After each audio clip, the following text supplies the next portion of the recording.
My golden boy brother slept with my wife behind my back. He thought our family would protect him. But what I revealed changed everything. I have a younger brother, Caleb, who has despised me my entire life. If you're wondering whether it was out of jealousy, you're wrong. I wasn't the favorite child, he was, so he had no reason to feel jealous. Let me provide some context. My mother always pampered my younger brother. He was the golden child in our family. She would cook his meals, do his laundry, and even ask me to help with his schoolwork. I was expected to assist simply because he was family, but the same courtesy was never extended to me. I came to accept this, as I was quite independent. Perhaps it was partly my fault for accommodating his wants and needs without reciprocation. He never lent a hand when I needed help and only reached out when he wanted something from me. I was a quiet, introverted kid who liked to study and keep to myself, while Caleb was exactly like our father, rough and loud. I tend to be straightforward and honest, not sugarcoating things and saying it like it is. I believe my mother might have developed a negative perception of me as a result. Caleb was everyone's favorite in our family. I didn't mind this when we were growing up, but trouble arose when he found ways to bully or mock me for being different. He would taunt me about my height or the fact that I wore glasses. He would sneak into my room and try to read my diary, then complain to my mother about anything I had written. I would yell at him and complain to my parents about him invading my privacy, but they would laugh it off, telling me it wasn't a big deal. Caleb did worse things, like nearly breaking my glasses and putting nasty things in my food.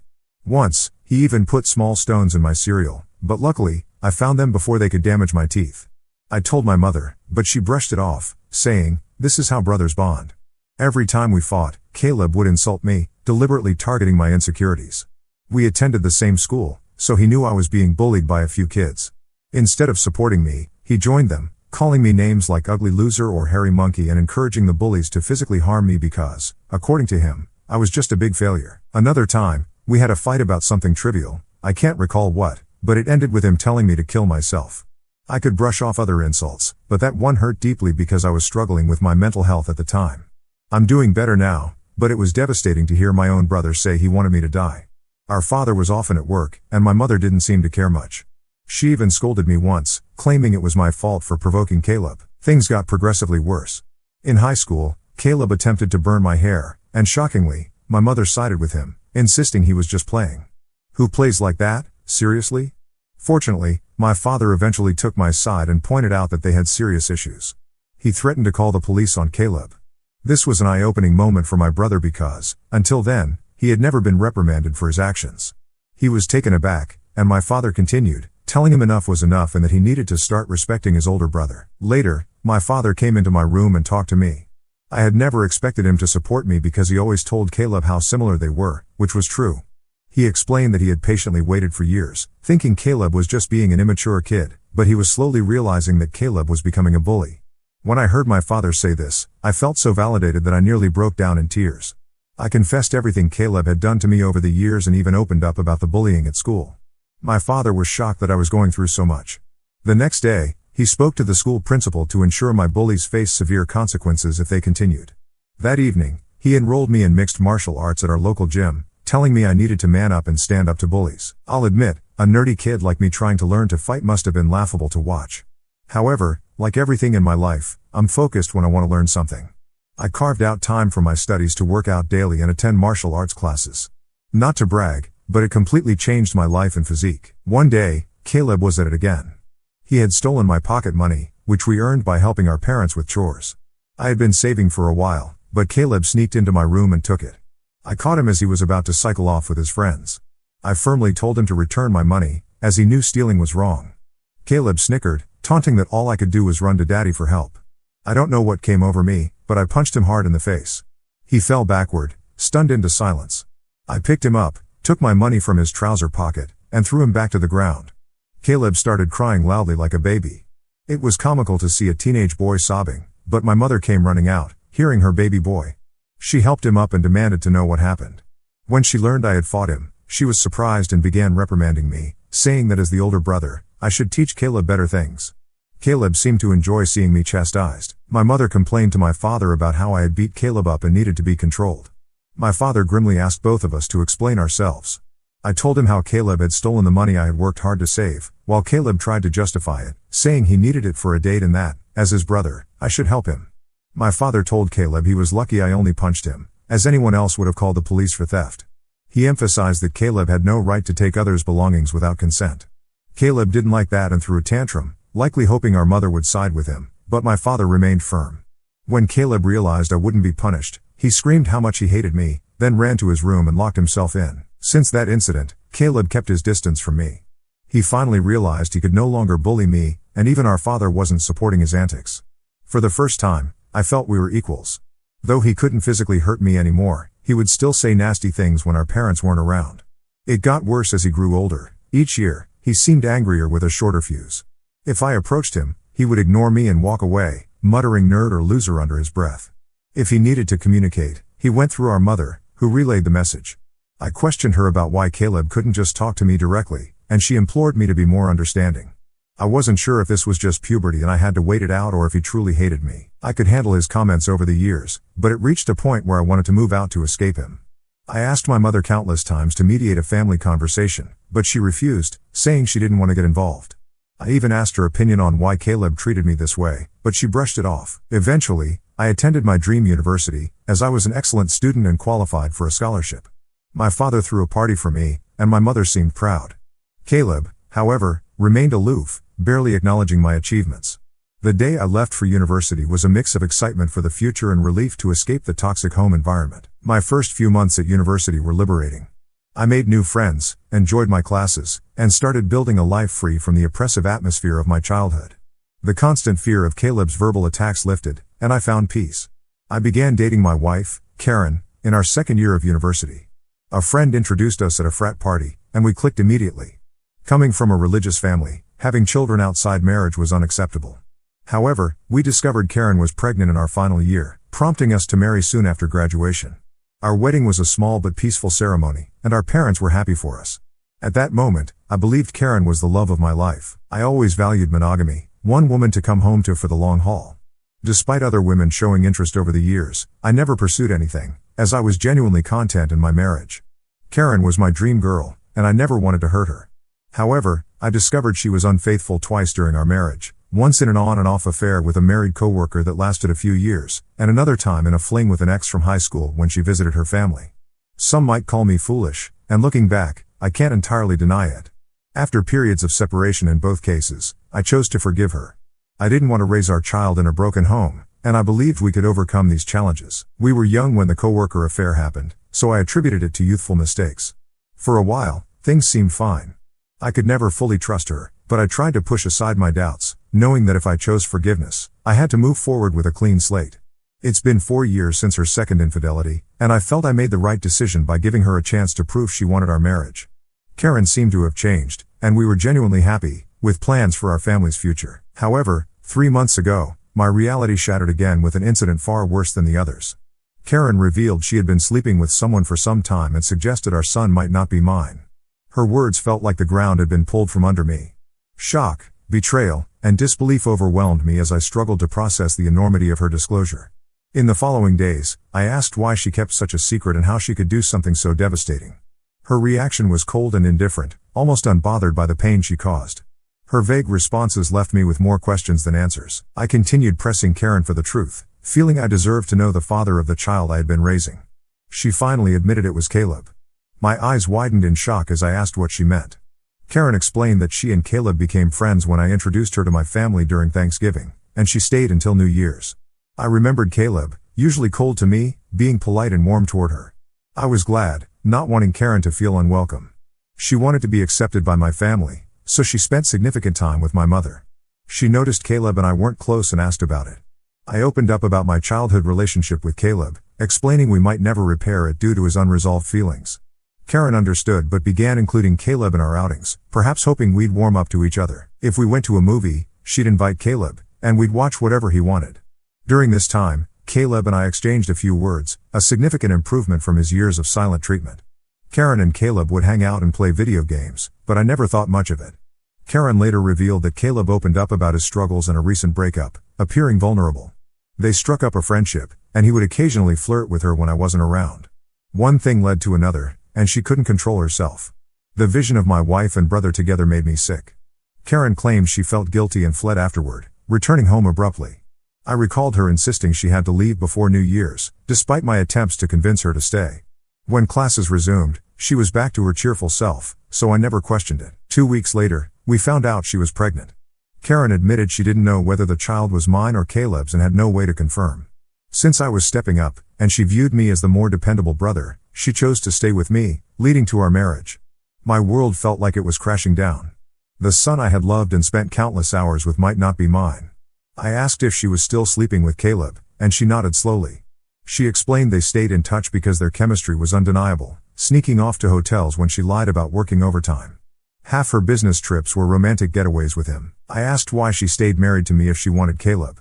She said she didn't want to be the one to end our marriage and, seeing what a wonderful father I was, chose to stay. In her words, she made a mistake and didn't know when to stop. I told her I was glad she told the truth and that I was packing to move out. Karen cried, begging for forgiveness, saying I was supposed to scream at her, yet I was calmly planning my next move. I remained silent, packing clothes into my suitcase. She insisted that if I loved her, I should fight for her, claiming mistakes happen in every marriage.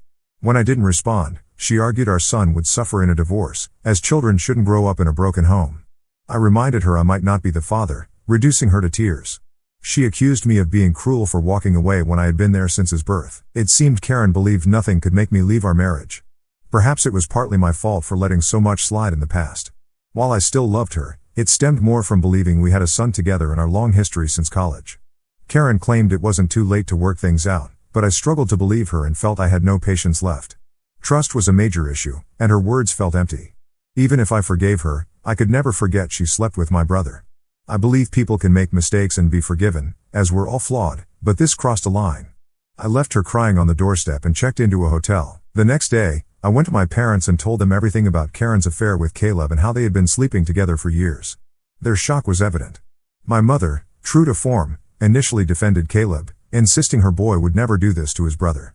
Determined to expose the truth, I asked them to remain silent while I called Caleb in their presence. I told them not to make a sound, as I wanted him to think it was a private conversation, hoping he'd let his guard down. When Caleb answered, I confronted him about his affair with my wife.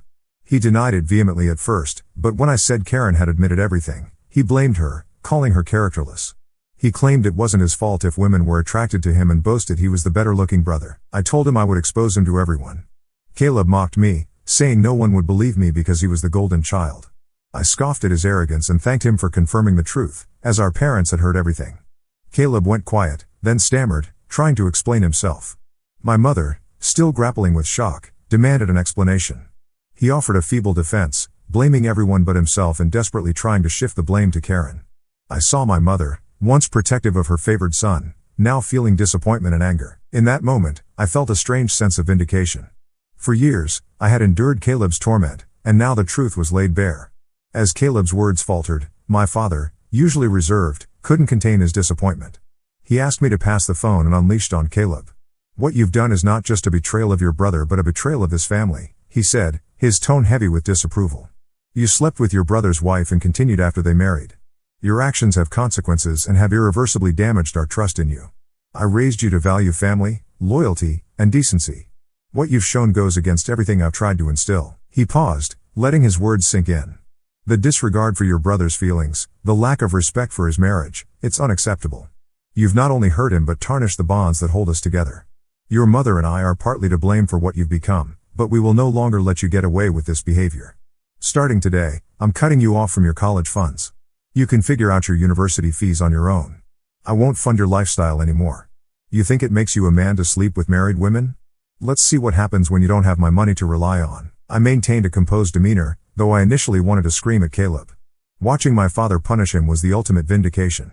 I had exposed Caleb's true nature, and he had underestimated the consequences. Caleb protested, but my father ended the call, shutting down his excuses. My mother hugged me, a rare moment after years of distance. In that embrace, there was unspoken understanding and support. She apologized for not believing me all this time. My 14-year-old self could never have imagined this moment of vindication and maternal embrace. My father helped me find a good lawyer for my divorce. Karen and her lawyer tried to fight dirty, demanding alimony since I earned more, but her affair worked heavily in my favor. We also conducted a paternity test, which confirmed Caleb was the father of our son. I can't describe how painful this news was, worse than learning of Karen's infidelity. I was devastated that the son I raised wasn't mine. However, I decided to stay strong. Karen begged me to keep visiting our son, saying he shouldn't be punished, but I couldn't bear to see him. He reminded me of Caleb, and I hated it. After my divorce was finalized, I moved into my own bachelor pad. It felt surreal living alone, as I had married young and never lived independently.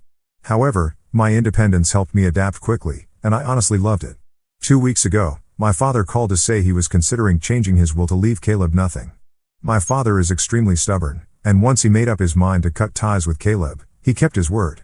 Caleb tried reaching out to our parents and even showed up at their doorstep begging for forgiveness, but he wasn't allowed inside. My mother, who usually caves to Caleb's tantrums, also seems done with him, though it must hurt her most. Throughout all this, Caleb never texted me to apologize, showing he didn't regret his actions, only the consequences of being cut off. My father told me he would leave everything to me to ensure Caleb couldn't protest later, giving him only $1. My eyes widened, as my father had worked hard his whole life, and his assets, retirement fund, and life insurance totaled nearly $1 million. The only clause was that if he passed before my mother, she could live in their house, though ownership would transfer to me.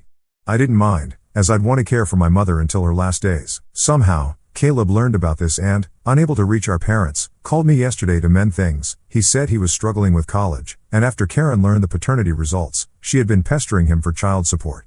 He claimed he had no money, was looking for part-time jobs, and couldn't find anything. He begged me to talk to our family for a fresh start, as he needed help. I laughed and told him I was done with him, saying he should have thought about this before sleeping with my wife and getting her pregnant. Caleb argued I was being unfair, claiming Karen was also to blame.